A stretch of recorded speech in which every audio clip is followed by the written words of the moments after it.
La prière est un acte immense, une adoration qui purifie le cœur et élève l'âme. Après la shahada, elle est la plus grande obligation du musulman. Celui qui veut réellement se rapprocher d'Allah doit tout faire pour accomplir sa prière correctement, avec respect, avec concentration et avec sincérité. La prière n'est pas seulement une suite de mouvements, c'est une rencontre entre le serviteur et son Seigneur. Avant même de dire Allahu Akbar, rappelle-toi que tu te tiens devant Allah, celui qui connaît ce que cachent les cœurs. Il n'est pas digne de nous d'être distraits par le monde pendant que nous sommes devant le Créateur de l'univers. Pourtant, beaucoup de croyants sont tourmentés par un problème fréquent, les pensées qui viennent pendant la prière et qui empêchent la concentration. Alors, que doit faire celui qui souffre de ces murmures? Comment retrouver le calme, la sérénité et la présence du cœur dans la prière? Comment repousser les idées que le diable injecte pour nous empêcher de savourer ce moment précieux? Reste jusqu'à la fin et n'oublie pas de t'abonner à la chaîne Lumière de l'Islam pour soutenir ce travail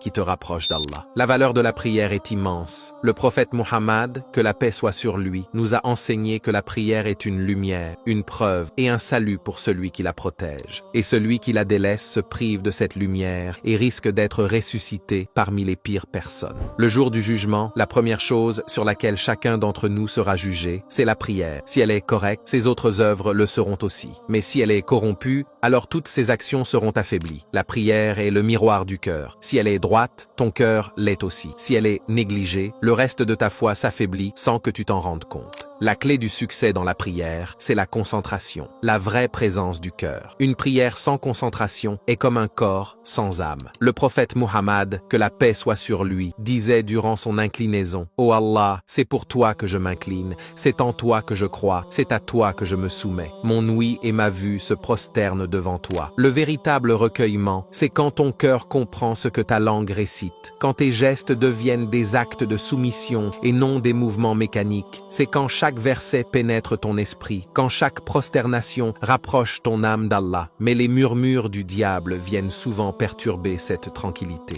Les pensées involontaires ne rendent pas la prière invalide, mais elles diminuent ta récompense. Le diable veut t'empêcher de goûter à la douceur de la prière, cette douceur qui purifie l'âme. Le prophète Muhammad, que la paix soit sur lui, a enseigné un remède simple et puissant pour repousser ses pensées. Cherche refuge auprès d'Allah contre le diable, puis souffle légèrement 3 fois sur ta gauche. Un compagnon, Uthman ibn Abi al-As, se plaignit au prophète Muhammad, que la paix soit sur lui, que le diable perturbait sa prière. Il lui répondit, « C'est un démon nommé Khanzab. Quand tu le ressens, cherche refuge auprès d'Allah 3 fois et souffle 3 fois à ta gauche. » Il suivit ce conseil et Allah le délivra de ses pensées. Ce remède fonctionne réellement pour celui qui l'applique avec sincérité. Ce que tu ressens n'est donc pas un signe d'éloignement d'Allah. Au contraire, lorsque tu fais des efforts pour prier correctement, le diable redouble d'efforts pour te perturber. C'est la preuve que ta prière a de la valeur. Alors combat, résiste, reviens à Allah encore et encore. Dis souvent, « Ô Allah, je cherche refuge auprès de toi contre un cœur qui ne s'humilie pas. Ô Allah, j'ai commis tant d'injustices envers moi-même. Aucun péché n'est pardonné sauf par toi. Accorde-moi ton pardon et ta miséricorde. Tu es le pardonneur, le très miséricordieux. » Qu'Allah te donne la douceur